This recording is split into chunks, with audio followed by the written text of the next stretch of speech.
Assalamualaikum Bu Rahma. Waalaikumsalam, Bu Ida. Bagaimana kabarnya Bu Rahma? Alhamdulillah, baik Bu Ida. Bu Ida bagaimana? Sehat? Alhamdulillah sehat Bu. Iya, Alhamdulillah. Dengar-dengar Bu Rahma ada yang mau diceritakan atau disampaikan kepada saya ya? Betul sekali Bu Ida. Ini sebenarnya ada sesuatu yang ingin saya ceritakan kepada Bu Ida nih. Mau curhat ceritanya, boleh kan? Boleh Bu. Kita ngobrol-ngobrolnya santai aja ya Bu. Jadi apa nih ceritanya yang mau disampaikan kepada saya? Begini Bu ya. Ini tentang kegiatan pembelajaran di kelas saya ini Bu. Jadi saya ini kan megang mata pelajaran matematika nih. Nah, kebetulan semester ini saya mendapat tugas mengajar matematika lanjut di kelas 11. Nah, permasalahan yang muncul ini adalah saya itu merasa kesulitan ketika melakukan pembelajaran di kelas 11.4, karena kelas 11.4 ini ya memang menurut saya berbeda dari kelas yang lain. Jadi ketika suatu metode itu bisa diterapkan berhasil di kelas lain, nah di kelas itu tuh beda ceritanya. Nah, jadi setiap kali saya masuk di kelas 11.4 ini, pokoknya saya harus berpikir keras nih, mau ngapain lagi nih supaya murid-murid atau anak-anak 11.4 ini bisa belajar matematika dengan baik. Begitu Bu Ida. Oke Bu Rahma. Jadi kalau boleh saya menggarisbawahi, permasalahan Bu Rahma ini terkait pembelajaran matematika pada kelas 11 ya Bu? Iya, betul Bu. Oke, sebelum 4 tepatnya. ya betul. Oke, sebelum kita lanjut nih, kira-kira apa yang ingin Ibu dapatkan setelah percakapan ini? Ya, maunya saya sih ada perubahan di kelas 11.4 ini Bu. Dan saya ingin tuh pembelajaran matematika itu disenangi lah oleh anak-anak kelas 11.4 ini. Iya. Jadi Bu Rahma, yang Ibu Rahma harapkan adanya perubahan ya Bu, perubahan mengenai pembelajaran matematika di kelas 11.4 gitu ya Bu. Perubahan seperti apa Bu yang mau diharapkan, yang diharapkan terkait pembelajaran matematika di kelas 11? Oh iya. Jadi saya lanjutkan Bu ya. Ya. Jadi saya harap itu perubahan sikap, perilaku, juga perubahan terhadap penguasaan materi. Jadi menurut saya selama saya mengajar di kelas tersebut itu anak itu menganggap matematika itu sesuatu yang sulit, sehingga mereka itu ya nampak ogah-ogahan gitu Bu ketika belajar matematika. Gitu Bu Ida. Ya Bu. Kalau boleh saya kasih angka nih, idealnya kan kita biasanya 10 ya. Menurut Ibu Rahma, kira-kira proses pembelajaran yang sudah Ibu laksanakan ini berada di angka berapa Bu? Iya, di angka 4 aja sepertinya ini Bu. Oke, di angka 4 ya Bu. Kira-kira Bu Rahma mau menaikkan sampai angka berapa Bu? Harapannya 7 aja deh. Kalau terlalu tinggi nanti kayaknya sulit Bu, karena memang kemampuan awal siswanya juga agak kurang di kelas tersebut. Nah, berarti ada kenaikan ya Bu dari angka 4 ke angka 7. Nah, apa usaha yang terpikir dari Bu Rahma untuk melakukan perubahan dari angka 4 ke angka 7 tadi?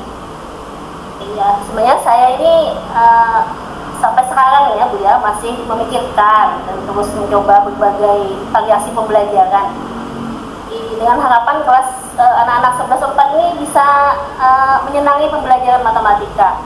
Mungkin saya akan menyelipkan permainan mungkin Bu, kayak ice breaking gitulah, supaya mereka happy lah dalam belajar matematika. Jadi agar anak-anak kelas 11 tadi menyenangi matematika dengan menyelipkan permainan ice breaking ya Bu? Iya Bu. Jadi harapan saya ini pembelajaran matematika itu akan menyenangkan dengan adanya selingan permainan atau ice breaking. Jadi kita mengubah mindset anak-anak dulu ya. Mindset anak-anak 11.4 itu yang menganggap bahwa matematika itu sulit lah, membosankan lah. Nah, jadi langkah awal saya itu adalah membuat mereka gembira dulu, happy dulu sebelum masuk ke materi pembelajaran. Oke, Bu. Bagus sekali ya. Ini solusinya. Nah, kira-kira Bu, adakah cara lain atau alternatif untuk melakukan perubahan tersebut selain yang Ibu sebutkan tadi? Mungkin saya bisa melakukan pembelajaran dengan menyesuaikan kebutuhan belajar murid. Misalnya dengan pembelajaran berdiferensiasi ya, menyesuaikan kebutuhan belajar murid. Jadi saya akan memperhatikan kesiapan belajarnya, kemudian minat belajar, serta profil belajar murid. Dan juga saya berusaha untuk mengemas materi itu untuk supaya menarik bagi siswa. Ya.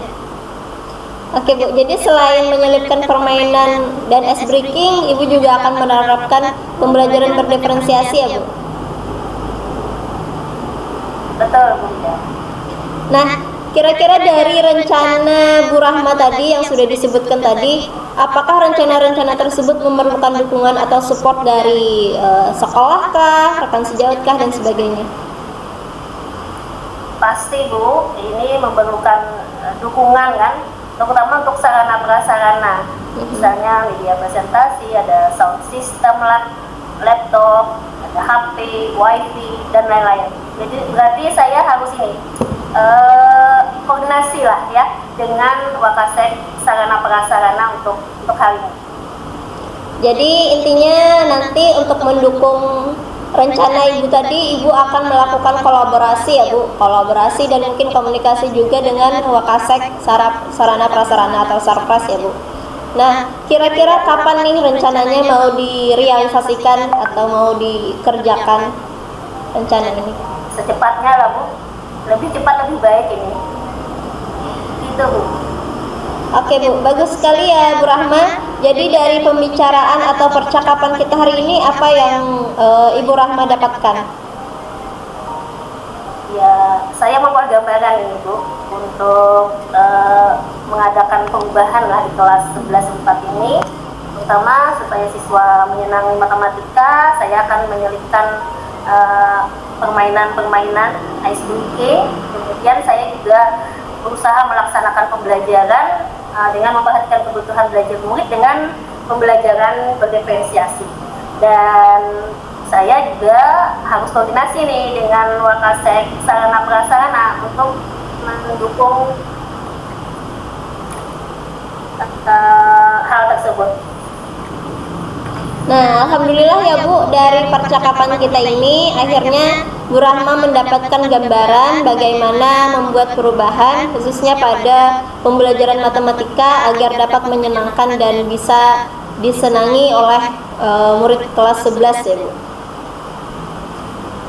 Iya Bu Ida, alhamdulillah mendapatkan pencerahan.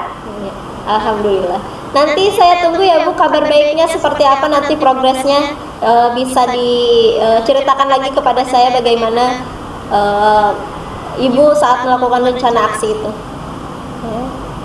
Siap Bu, siap. Saya rasa percakapan kita hari ini cukup ya Bu sampai di sini. Semoga nanti rencana-rencana itu bisa dilakukan dengan baik dan akhirnya mendapatkan perubahan yang Ibu harapkan. Ya, terima kasih banyak loh Bu. Ini mau mendengarkan keluh kesah saya. Semoga ini bermanfaat dan bisa ya perubahan di kelas saya nantinya. Okay. Sama-sama Bu. Nanti kalau memang Bu Rahma masih ada yang mau diceritakan, jangan sungkan-sungkan Bu nanti untuk menghubungi saya lagi. Semoga kita mengobrol lagi bisa di kesempatan lainnya. Assalamualaikum. Waalaikumsalam.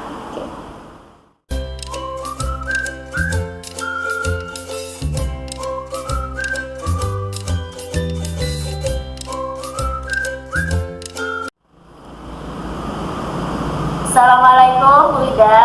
Waalaikumsalam Bu Rahma. Bagaimana kabarnya Bu Ida? Baik Bu, alhamdulillah. Kabar Bu Rahma bagaimana? Alhamdulillah sehat Bu. Alhamdulillah. Dengar-dengar Bu Ida nih ada yang mau diceritakan kepada saya. Apa nih Bu yang mau disampaikan atau diceritakan kepada saya ini? Iya Bu, sebenarnya Saya ada yang mau diceritakan kepada Ibu. Mungkin bisa meminta waktu Ibu sebentar gitu. Ya, ya. Kita ngobrol ya, Bu Rida. Jadi apa nih yang mau Bu Rida sampaikan? Iya Bu. Jadi gini Bu, mungkin berhubungan dengan kondisi saya di dalam kelas. Jadi kan yang mungkin Ibu juga tahu bahwa saya mempunyai 4 orang siswa, di mana 4 orang siswa itu ada 2 orang siswa yang aktif masuk sekolah dan 2 orang siswanya itu tidak aktif Bu. Jadi ada yang sampai 1 semester tidak bisa dihubungi atau tidak dapat masuk ke sekolah, gitu Bu. Jadi kalau boleh saya garis bawahi nih Bu ya, permasalahan Bu Rida ini tentang keaktifan siswa masuk sekolah Bu ya. Iya Bu Rahma, betul sekali. Jadi kira-kira apa nih yang ingin Bu Rida dapatkan dari percakapan kita ini? Mungkin dari percakapan ini saya berharap bisa membuat perubahan terhadap siswa yang tidak hadir menjadi hadir atau tentang keaktifan siswa di sekolah gitu. Jadi yang Bu Rida harapkan ini ada perubahan Bu ya tentang keaktifan siswa. Itu Bu ya? Iya Bu. Nah, jadi perubahan seperti apa ini Bu? Yang mungkin bisa dijelaskan lebih detail lagi yang ingin Ibu lihat atau ingin Ibu dapatkan? Pertama mungkin perubahan seperti misalnya tadi ada siswa yang tidak hadir menjadi hadir ke sekolah, atau paling tidak siswa yang tidak hadir memberi kabar kenapa sampai mereka tidak hadir ke sekolah. Atau juga saya juga berharap bahwa ketidakaktifan ini tidak mengganggu proses pembelajaran teman-teman lainnya di dalam kelas gitu.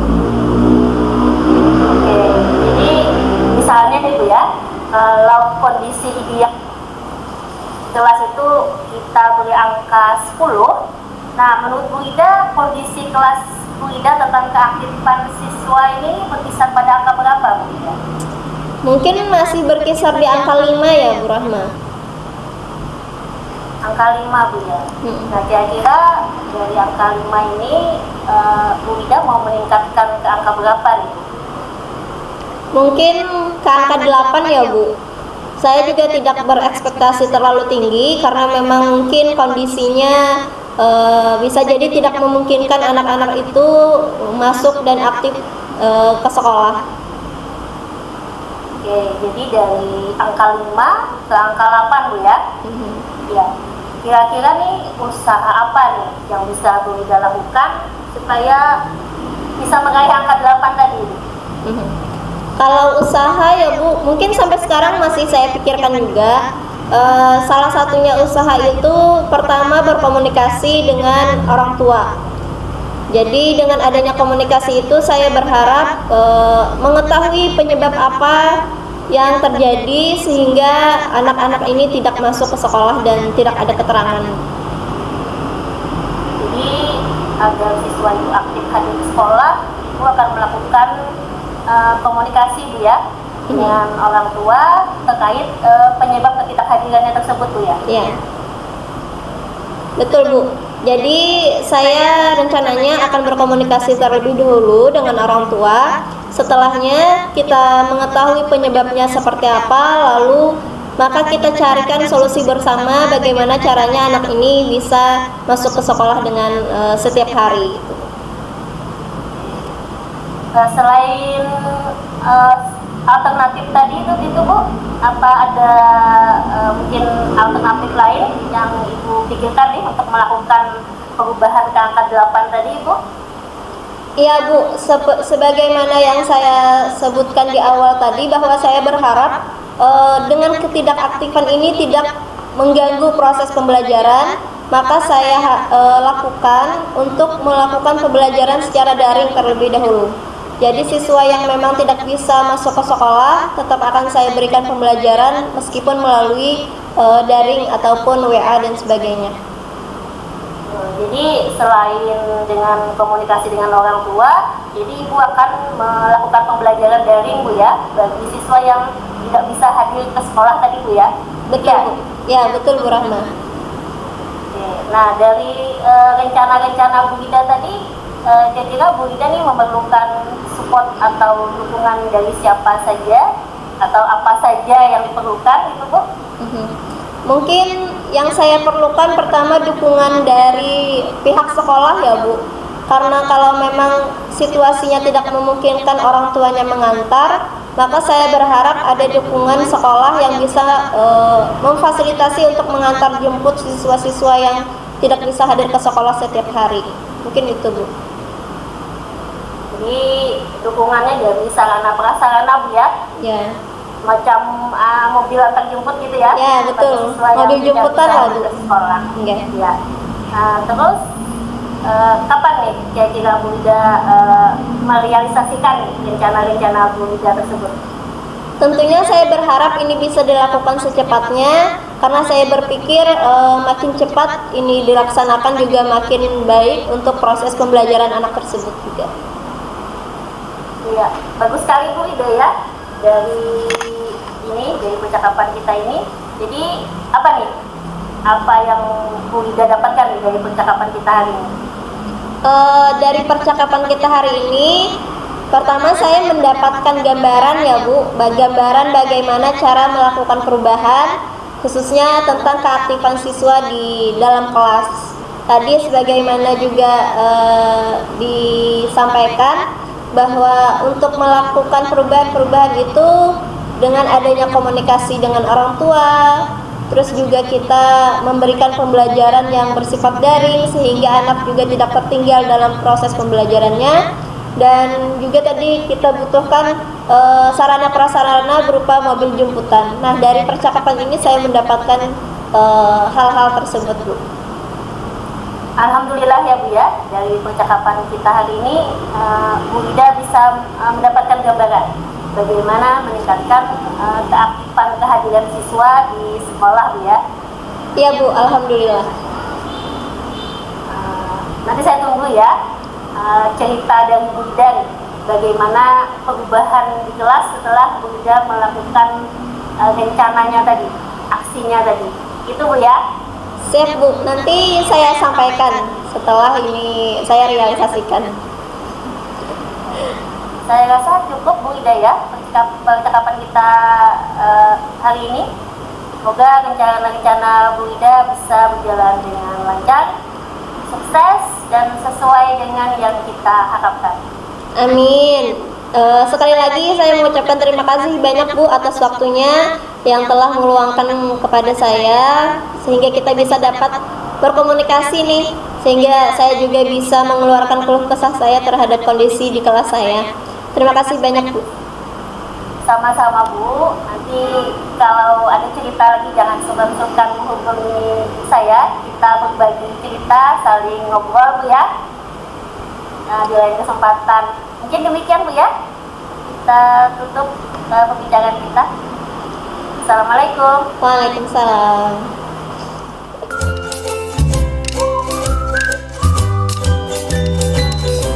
Refleksi diri sebagai coach saya pada hari ini, yang pertama itu apa yang sudah berjalan dengan baik selama percakapan.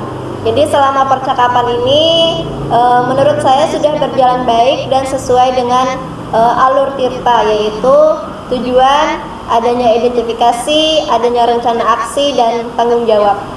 Dan yang kedua, apa yang masih perlu diperbaiki atau ditingkatkan. Nah, yang perlu diperbaiki atau ditingkatkan mungkin penggunaan bahasa Indonesia yang lebih santai dan tidak kaku. Mungkin karena biasanya kita sehari-hari menggunakan bahasa daerah, dan pada saat proses coaching ini kita menggunakan bahasa Indonesia yang mana kita juga tidak terbiasa menggunakan bahasa itu. Mungkin itu yang perlu diperbaiki dan perlu latihan lagi. Dan untuk pertanyaan ketiga, apa yang Bapak Ibu lakukan untuk tetap dalam kondisi presence atau kehadiran penuh sebelum dan saat melakukan coaching. Jadi yang pertama itu tentunya menyadari betul bahwa percakapan ini penting untuk meningkatkan proses pembelajaran. Dan kita juga harus tetap fokus mendengarkan coach sedang mengeluarkan keluh kesahnya. Dan yang terakhir, apa yang akan Bapak Ibu lakukan untuk memperbaiki atau meningkatkannya? Jadi untuk meningkatkan proses praktik coaching ini, mungkin dari yang pertama tadi perlu penggunaan bahasa yang lebih santai. Jadi agar tidak kaku, dan perlu adanya latihan terus-menerus untuk menggunakan bahasa Indonesia yang baik dan benar di kehidupan sehari-hari. Dan pertanyaan untuk coach, apa yang Ibu rasakan saat praktik coaching tadi, Ibu? Merasa lega, Bu, karena ada teman berbagi masalah dan mendapatkan solusinya. Dan sebagai coach, merasa tidak digurui oleh coach. Refleksi diri sebagai coach. Yang pertama, apa yang sudah berjalan dengan baik selama percakapan? Menurut saya, percakapan dalam proses coaching ini sudah berjalan dengan baik dan juga sudah sesuai dengan alur cerita. Yaitu yang pertama, tahap tujuan, kemudian identifikasi masalahnya, kemudian rencana aksi, dan terakhir adalah tanggung jawab. Kemudian yang kedua, apa yang masih perlu diperbaiki atau ditingkatkan. Menurut saya perlu banyak latihan dalam proses coaching agar lebih luas lagi dalam proses percakapan. Oke, demikian. Kemudian yang ketiga, apa yang Bapak Ibu lakukan untuk tetap dalam kondisi presence atau kehadiran penuh sebelum dan saat melakukan coaching. Menurut saya untuk tetap presence, ya kita harus fokus menyimak apa yang disampaikan oleh coach pada saat proses coaching tersebut. Jadi intinya menyimak. Kemudian yang keempat, apa yang akan Bapak Ibu lakukan untuk memperbaiki atau meningkatkannya? Ya, banyak melakukan proses coaching, banyak latihan sehingga keterampilan coaching ini lebih baik dan lebih luas lagi. Nah, kemudian umpan balik ya dari coaching. Silahkan Bu Ida, gimana perasaannya? Apa saya tanyakan dulu, apa perasaan Anda saat di coaching?